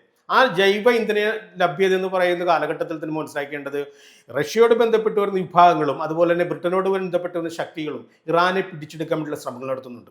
2ാം ലോക മഹായുദ്ധം നടക്കുന്ന സമയത്ത് ഈ ഇറാന്റെ വടക്കൻ പ്രദേശങ്ങൾ റഷ്യയും തെക്കൻ ഭാഗങ്ങൾ ഈ പറയുന്ന ബ്രിട്ടനും പിടിച്ചെടുക്കുന്നു. അതിൻ്റെ ഭാഗമായിട്ട് ജൈവപരമായിട്ടുണ്ടാകുന്ന അവിടുത്തെ സോഴ്സ്, ആ ജൈവ ഇന്ധനങ്ങൾ ഇവർ മാക്സിമം ഉപയോഗിക്കാൻ പറ്റുന്ന തരത്തിലേക്ക് ഇറാനെ കൊണ്ടെത്തിക്കുന്നുണ്ട്. അപ്പോൾ ആദ്യത്തെ ഭരണാധികാരിയായ പല്ലവിയുടെ കാലഘട്ടത്തിൽ, അല്ലെങ്കിൽ റിസാ ഷാ പല്ലവിയുടെ കാലഘട്ടത്തിൽ അവിടെ ഉണ്ടാകുന്ന സമ്പത്തുകളെല്ലാം തന്നെ അന്യരാജ്യങ്ങൾ അല്ലെങ്കിൽ ഈ പറയുന്ന വൈദിക ശക്തികൾ കൈയാളുന്ന ഒരു കാലഘട്ടത്തിലൂടെയാണ് കടന്നു പോകുന്നത്. അപ്പോൾ ഇറാനോടൊക്കെ ബന്ധപ്പെട്ട് വരുന്ന അവിടുത്തെ ജൈവ സമ്പത്ത് ഉപയോഗിക്കുമ്പോൾ തന്നെ ഇറാൻ്റേതായിട്ടുള്ള പ്രദേശങ്ങളുണ്ട് ഈ പറയുന്ന വിഘടനവാദത്തെയും ഇവർ പ്രോത്സാഹിപ്പിക്കുന്നു. നമുക്കറിയാം അസർബൈജാനോട് ബന്ധപ്പെട്ടാണ് ഈ അവരുടെ സംസ്കാരത്തിൻ്റെ ആദ്യത്തെ ഒരു ഉറവിടം എന്ന് പറയുന്നത് അസർബൈജാനോട് ബന്ധപ്പെട്ടാണ്. ആ അസർബൈജാൻ എന്ന് പറയുന്ന പ്രദേശത്തോട് ബന്ധപ്പെട്ടാണ് ഇറാനോട് ബന്ധപ്പെട്ട സഫവികൾ അവരുടെ സാമ്രാജ്യം ഉണ്ടാക്കുന്നത്. അപ്പോൾ ഇറാന്റെ ഭാഗമായിട്ടുള്ള അസർബൈജാനെ അവരുടേതായിട്ടുള്ള കമ്മ്യൂണിസ്റ്റ് ഭരണത്തോട് ബന്ധപ്പെട്ട് വരുന്ന ഒരു രാജ്യമായിട്ട് റഷ്യ സപ്പോർട്ട് ചെയ്യുന്നുണ്ട്. അതുപോലെ കുർദുകളോട് ബന്ധപ്പെട്ട് വരുന്ന കുർദിസ്ഥാനും നിർമ്മിക്കാൻ വേണ്ടി റഷ്യ സപ്പോർട്ട് ചെയ്യുന്നുണ്ട്. അപ്പോൾ ഇങ്ങനെയൊക്കെ വരുമ്പോൾ ആഭ്യന്തര പ്രശ്നങ്ങൾ ഉണ്ടാകുന്ന കാര്യങ്ങൾ ഈ പറയുന്ന വൈദേശികത്തെ സഹായിക്കുന്നുണ്ട്.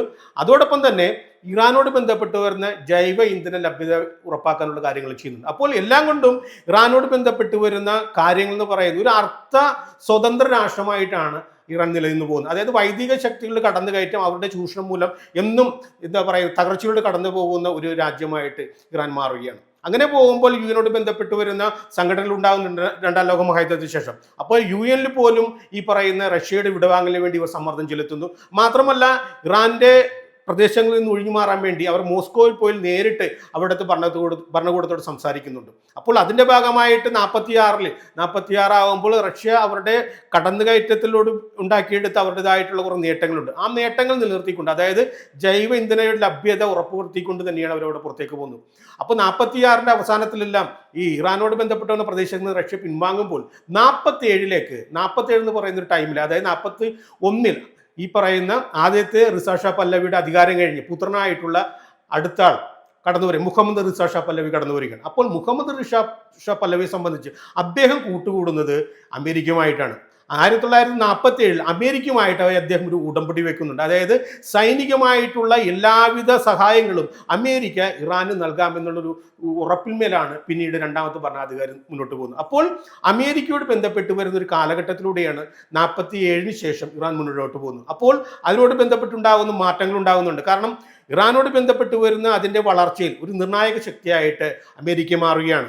പല്ലവി സാമ്രാജ്യത്തോട് ബന്ധപ്പെട്ട് വരുന്ന അതിൻ്റെ ചെയ്തികളെ സഹായിക്കുന്ന ഒരു ഘടകമായിട്ട് അമേരിക്ക മാറുകയാണ്. മാത്രമല്ല അവിടെ ഉണ്ടാകുന്ന മതപരമായിട്ടുള്ള എല്ലാ കീഴ്വഴക്കങ്ങളെയും തകർത്തുകൊണ്ടാണ് പല്ലവി സാമ്രാജ്യം മുന്നോട്ട് പോയിട്ടുള്ളത്. 1935 ആദ്യത്തെ പല്ലവി ഭരണാധികാരിയുടെ കാലഘട്ടത്തിൽ തന്നെ മതപരമായ എല്ലാ അടയാളങ്ങളും ഇറാനിൽ നിന്ന് തുടച്ചു മാറ്റാനുള്ള കാര്യങ്ങൾ അദ്ദേഹം ചെയ്തിട്ടുണ്ട്. പർദ്ദ നിരോധിക്കുന്നുണ്ട്. 1935 പർദ്ദ ഇറാനിൽ നിരോധിക്കുന്നുണ്ട്.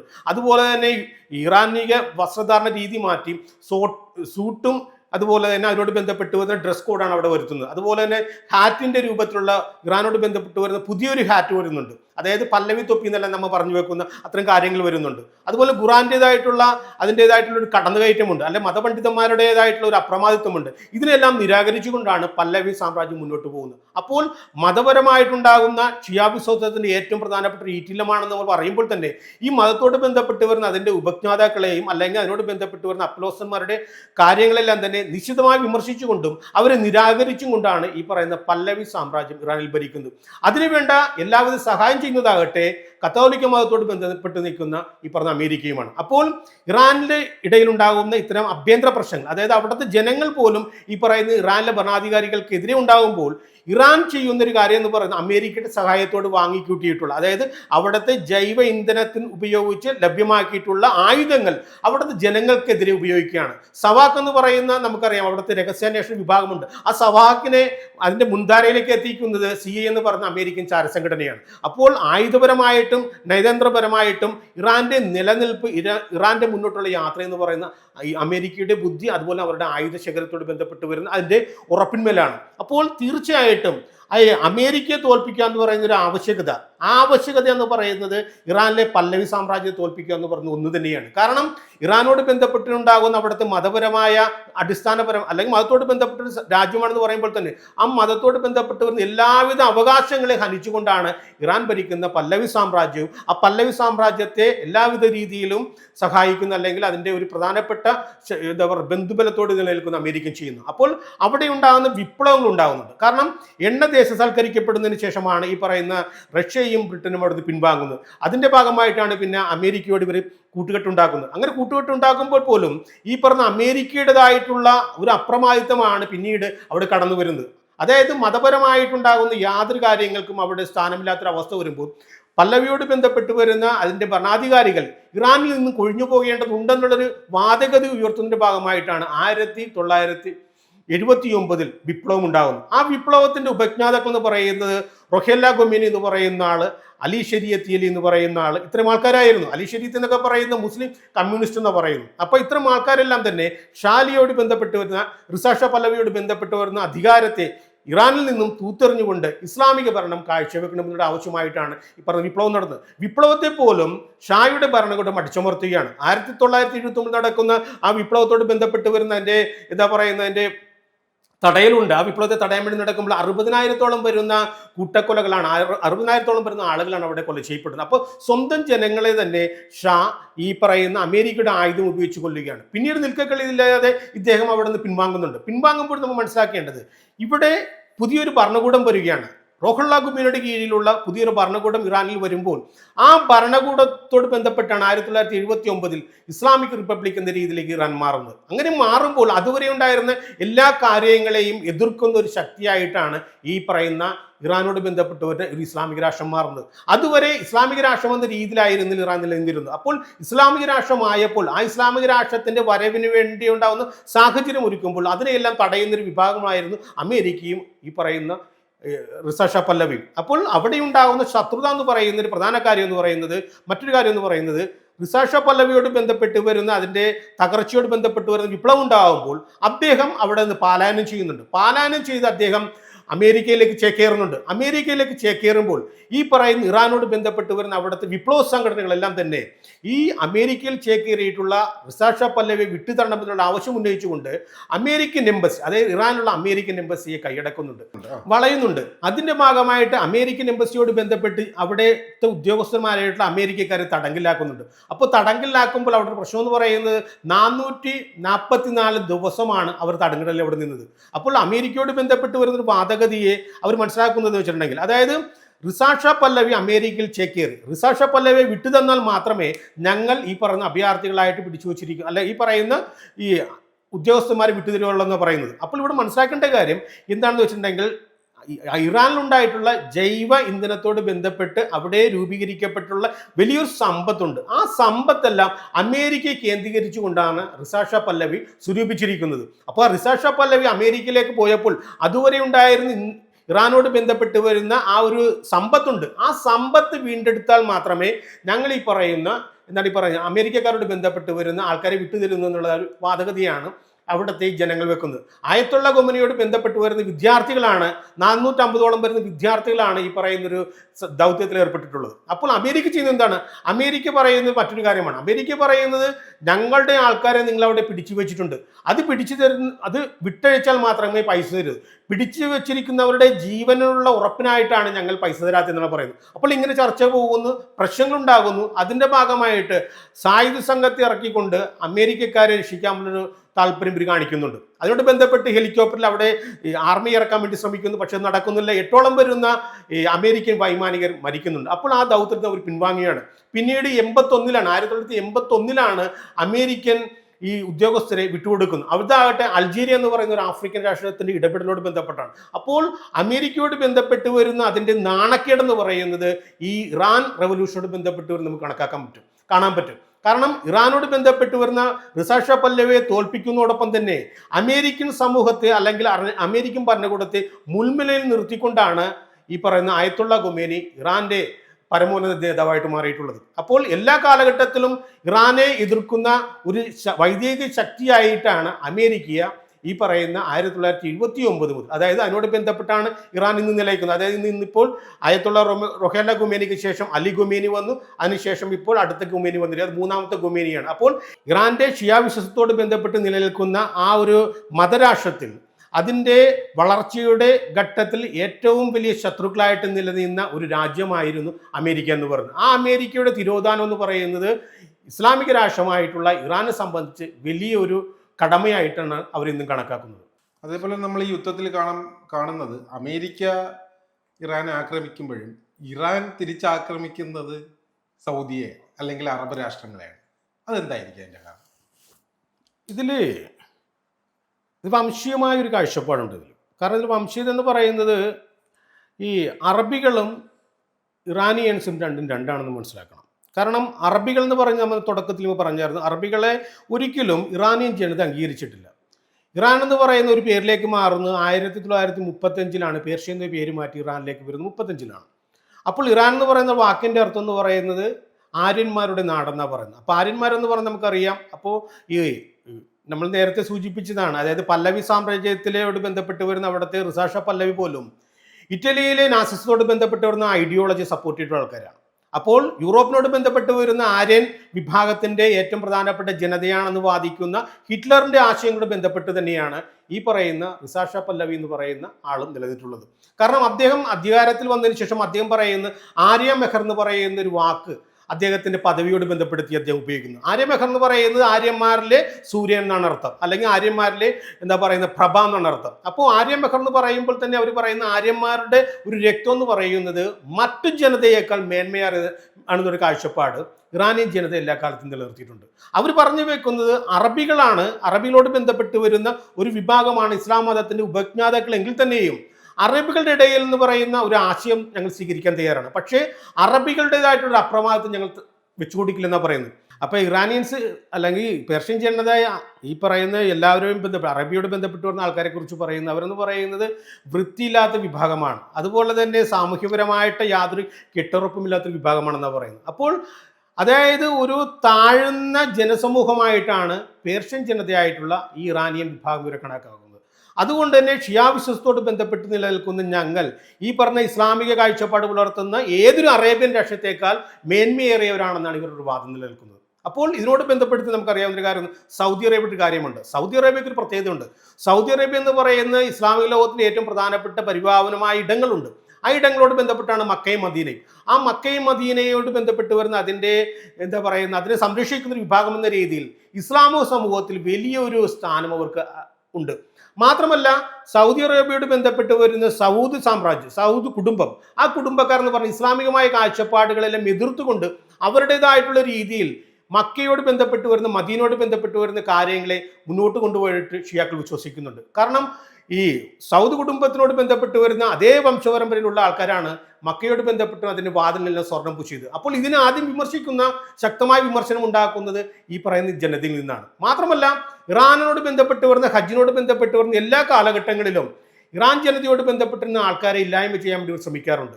ഞാൻ പറഞ്ഞു വെക്കുന്നു, 1979 വിപ്ലവം ഉണ്ടാകുന്ന സമയത്ത് തന്നെ ഇറാനോട് ബന്ധപ്പെട്ടിരുന്ന അവിടുത്തെ മദ്രസയിൽ പഠിക്കുന്ന ഒരു വിദ്യാർത്ഥി 250ഓളം വരുന്ന സായുധ സംഘവുമായി ചെന്നിട്ട് മക്കയിലെ പ്രധാന പള്ളിയെ വളയുന്നുണ്ട്.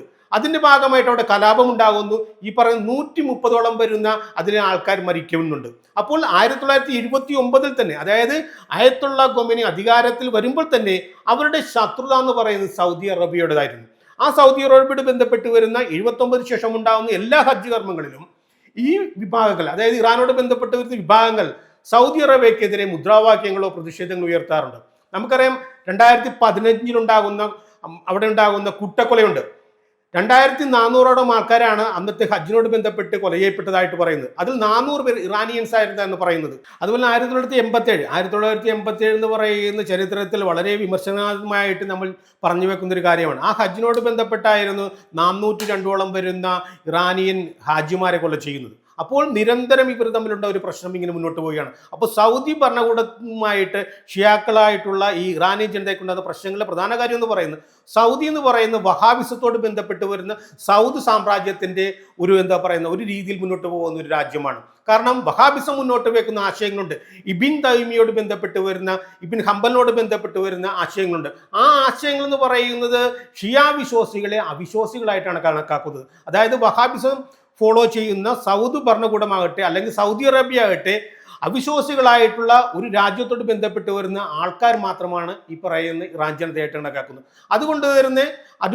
അതുകൊണ്ട് തന്നെ എല്ലാ കാലഘട്ടത്തിലും ഇറാൻ ജനതയോട് ബന്ധപ്പെട്ട് വരുന്ന അവരുടെ അവകാശവാദങ്ങളെ സൗദി അറേബ്യ വെച്ചു കൊടുക്കാറുമില്ല. അതുപോലെ നമ്മൾ പറഞ്ഞു വെക്കുന്ന ഒരു കാര്യം എന്ന് പറഞ്ഞാൽ 1945 ബന്ധപ്പെട്ടാണ് അറബ് ലീഗ് ഉണ്ടാകുന്നത്. അറബ് ലീഗ് ഉണ്ടാകുന്നതിന്റെ ലക്ഷ്യം എന്ന് പറയുന്നത് ഇസ്രായേലിനോട് ബന്ധപ്പെട്ട് വരുന്ന അതിന്റെ രൂപീകരണത്തെ തടയുക എന്നതാണൊക്കെ പറയുമ്പോഴും അറബ് ലീഗിന്റെ ഒരു പ്രധാന ലക്ഷ്യം എന്ന് പറയുന്നത് അറബ് രാഷ്ട്രങ്ങളോട് ബന്ധപ്പെട്ട് വരുന്ന ഒരു കൂട്ടായ്മ ഉണ്ടാക്കുക. അത് തത്തുല്യത്തിൽ ശരിക്കും പറഞ്ഞിട്ടുണ്ടെങ്കിലും പറഞ്ഞു വെക്കുന്നത് അത് ഇറാനെതിരെ ഉണ്ടാകുന്ന ഒരു കൂട്ടായ്മ തന്നെയായിരുന്നു. നമുക്കറിയാം ഈ ഇറാനോട് ബന്ധപ്പെട്ട് വരുന്ന അതിൻ്റെ വളർച്ചയിൽ എല്ലാ സമയത്തും ഒരു അസൂയയോട് കണക്കാക്കുന്ന ഒരു വിഭാഗമായിരുന്നു അറബ് രാഷ്ട്രങ്ങളെല്ലാം തന്നെ. അപ്പോൾ ഈ അറബ് രാഷ്ട്രങ്ങളെല്ലാം ചേർന്നുകൊണ്ട് ഇറാനെതിരെ യുദ്ധം ഉണ്ടാകുന്നുണ്ട്. വിപ്ലവം ഉണ്ടായി തൊട്ടടുത്ത വർഷം 1980 സദ്ദാം ഹുസൈനോട് ബന്ധപ്പെട്ട് ഇറാഖ് ഈ പറയുന്ന പ്രദേശങ്ങൾ ആക്രമിക്കുമ്പോഴും അറബ് രാഷ്ട്രങ്ങളെല്ലാം ഒന്നിച്ചു നിൽക്കാനാണ് ശ്രമിച്ചിട്ടുള്ളത്. അപ്പോൾ കാലങ്ങളായിട്ട് സുന്നികൾ എന്ന് പറയുന്ന വിശ്വാസികളുടെ അപ്രമാദത്തോട് ബന്ധപ്പെട്ട് അല്ലെങ്കിൽ അവരുടെ ഏറ്റവും പ്രധാനപ്പെട്ട വക്താക്കളായിട്ട് നിലനിൽക്കുന്ന സൗദി ഭരണകൂടം അവിശ്വാസികളായി കണക്കാക്കുന്ന ഇറാനിയൻ ജനതയെ ഒരിക്കലും അംഗീകരിക്കാൻ തയ്യാറായിട്ടില്ല. അതിൻ്റെയും കൂടി ഭാഗമായിട്ടാണ് ഇന്നും ഈ യുദ്ധത്തോട് ബന്ധപ്പെട്ട് സൗദിയുടെയും അല്ലെങ്കിൽ ഇറാന്റെയും ഈ ശത്രുത നിലനിന്നു പോകുന്നത്. അപ്പോൾ പറഞ്ഞു വെക്കുന്ന മറ്റൊരു കാര്യം എന്ന് പറയുന്നത് യുദ്ധങ്ങൾ കഴിഞ്ഞാലും ഹജ്ജ് കർമ്മങ്ങൾ എന്ന് പറയുന്നത് ഒരു പ്രധാനപ്പെട്ട കാര്യമായിട്ടാണ് ഇസ്ലാമിൽ നിലനിൽക്കുന്നത്. ഇസ്ലാമിന്റെ വളർച്ചയോട് ബന്ധപ്പെട്ട് സമ്പന്നതയിലേക്ക് എത്തിയിട്ടുള്ള ഒരു പ്രധാന വിഭാഗം തന്നെയാണ് സൗദി അറേബ്യ എന്ന് പറയുന്നത്. ജൈവ ഇന്ധനത്തോട് ബന്ധപ്പെട്ട് വരുന്ന ലഭ്യതയിൽ നിന്നുണ്ടാകുന്ന സമ്പത്ത്, അതോടൊപ്പം തന്നെ റിലീജിയസ് ടൂറിസത്തോട് ബന്ധപ്പെട്ട് വരുന്ന അതിൻ്റെ ഒരു വളർച്ച, ആ വളർച്ചയുടെ എല്ലാ കാര്യങ്ങളിൽ പ്രവർത്തിക്കുമ്പോൾ നമുക്കറിയാം ഇസ്ലാം മതത്തിന്റെ ഭാഗമായിട്ട് നിലനിൽക്കുന്ന ഷിയാക്കളോട് ബന്ധപ്പെട്ട് വരുന്ന അവരുടെ പ്രധാനപ്പെട്ട പുണ്യ ആരാധനാലയങ്ങളെല്ലാം തകർത്തുകൊണ്ടാണ് സൗദി അറേബ്യ ഇന്ന് മുന്നോട്ട് പോകുന്നത്. കർബലയോട് ബന്ധപ്പെട്ട് വരുന്ന ഇറാഖിലെ നജഫ് എന്ന് പറഞ്ഞ പ്രദേശത്തുണ്ടാകുന്ന ഈ കബറിടങ്ങൾ ഇതെല്ലാം തച്ചു തകർക്കുന്ന സൗദി അറേബ്യ മുഹമ്മദ് നബിയോട് ബന്ധപ്പെട്ട് വരുന്ന മദീനയിലോ അല്ലെങ്കിൽ മക്കയിലോ നിലനിൽക്കുന്ന കബറുകൾ തകർക്കാൻ തയ്യാറല്ല. കാരണം റിലീജിയസ് ടൂറിസത്തോട് ബന്ധപ്പെട്ട് വരുന്ന ഒരു ആശയം നിലനിർത്തുമ്പോൾ തന്നെ മതപരമായിട്ടുള്ള ചില കാഴ്ചകളെ എതിർക്കേണ്ടതെന്ന് പറയുന്ന ഒരു കാഴ്ചപ്പാടുമായിട്ട് നിലനിൽക്കുമ്പോൾ ഇറാനെ എല്ലാ കാലഘട്ടത്തിലും എല്ലാ ചെയ്തികളെയും എതിർക്കുന്ന ഒരു വിഭാഗമാണ് സൗദി അറേബ്യ.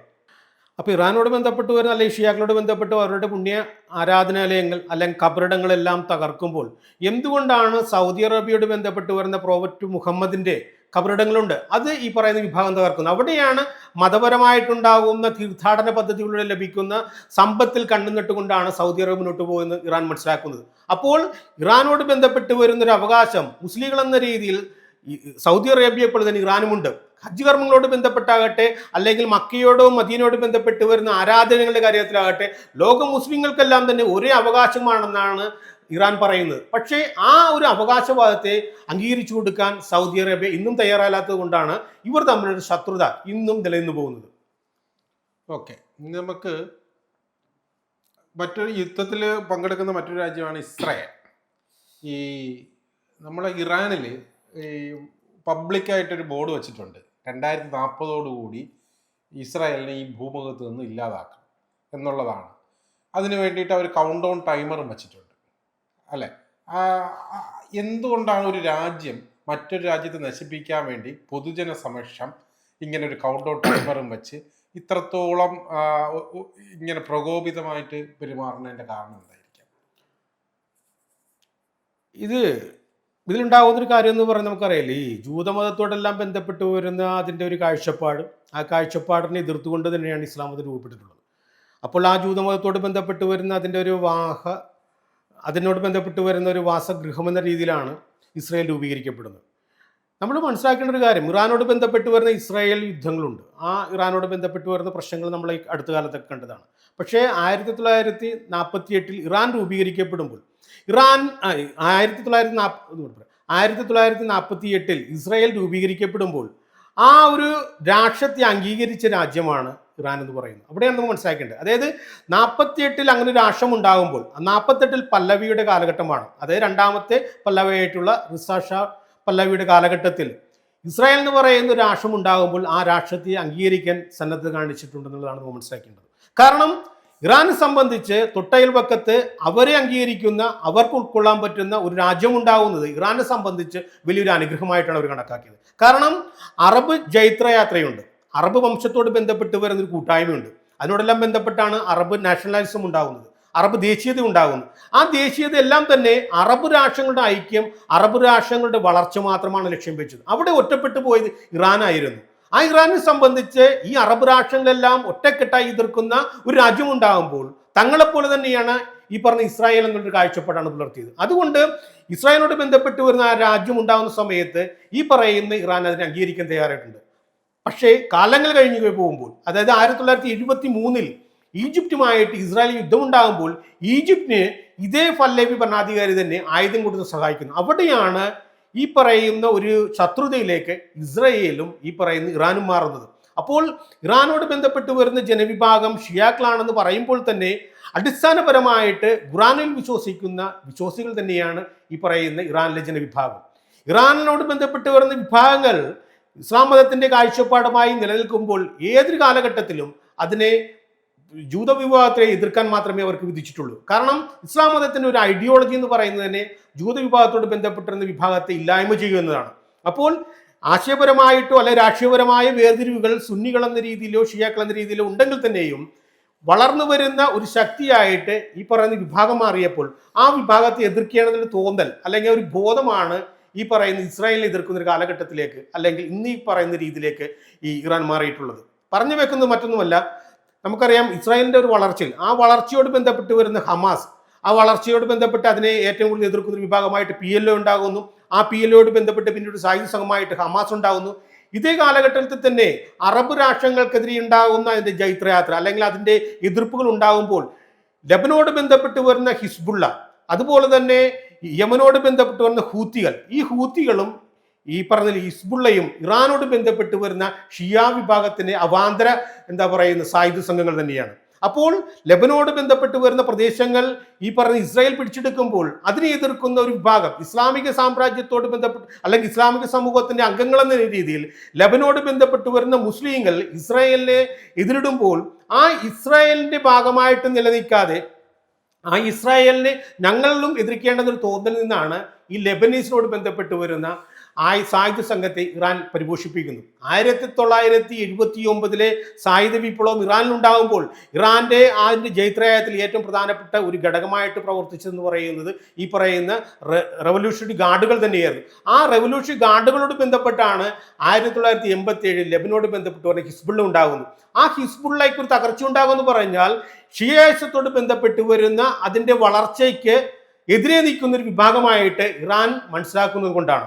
കാരണം ഇറാനോട് ബന്ധപ്പെട്ട് വരുന്ന ഇത്ന ഇഷാരി എന്ന് പറയുന്ന ഒരു അവാന്തര വിഭാഗം എന്ന് പറയുമ്പോൾ ലോകത്തിന്റെ ഏറ്റവും പ്രധാനപ്പെട്ട ഇടങ്ങളെല്ലാം പിടിച്ചടക്കിയ ഒരു വിഭാഗം തന്നെയായിരുന്നു ഷിയാക്കൾ. അബ്ബാസികളെ പോലും, അതായത് ഖിലാഫത്തിനോട് ബന്ധപ്പെട്ട് വരുന്ന അബ്ബാസിയ സാമ്രാജ്യത്തെ പോലും പിടിച്ചടക്കിയ 10-ാം നൂറ്റാണ്ടിലെ ബുവഹീദ് എന്ന് പറയുന്ന വിഭാഗങ്ങൾ ഷിയാക്കളായിരുന്നു.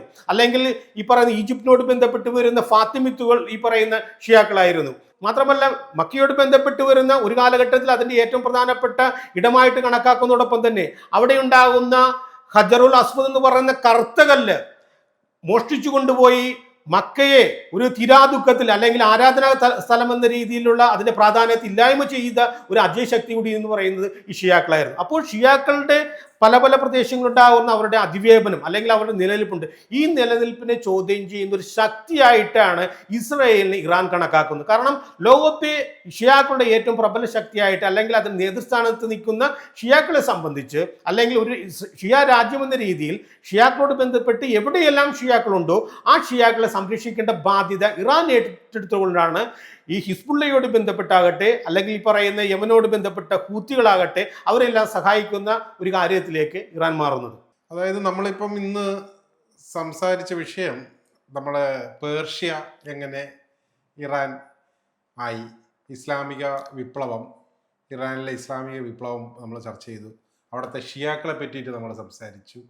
അവർക്ക് സുന്നികളോടുള്ള വിരോധം എങ്ങനെയാണെന്നും സൗദി അറേബ്യയായിട്ട് എങ്ങനെയാണ് അതിൻ്റെ അവരുടെ ഒരു വിരോധം വന്നതെന്നും അമേരിക്കയിൽ, അതൊക്കെ ഞാനിപ്പോൾ ആദ്യമായിട്ടാണ് ഇങ്ങനെ അറിയുന്നത്, അമേരിക്കയ്ക്കുണ്ടായ ഒരു നാണക്കേട് അത് നമ്മൾ ചർച്ച ചെയ്തു. പിന്നെ നമ്മൾ അവസാനം ഇസ്രായേലിലേക്ക് വന്നു. ഇസ്രായേലിൻ്റെ കൂടെ ഒരു വിരോധം ഉണ്ടാവാൻ കാരണം എന്നുള്ള ഒരു ചരിത്ര പശ്ചാത്തലമൊക്കെയാണ് നമ്മൾ വിവരിച്ചത്. എന്തായാലും ഒരു വളരെ വിശദമായിട്ടുള്ളൊരു ചരിത്ര പഠനമായിരുന്നു. എന്തായാലും ഇത്രയും നേരം നമ്മളോട് സംസാരിച്ച പാർത്ഥസാരഥി സാറിന് ചാനൽ 13.8 പേരിൽ നന്ദി പറയുന്നു. Thank you.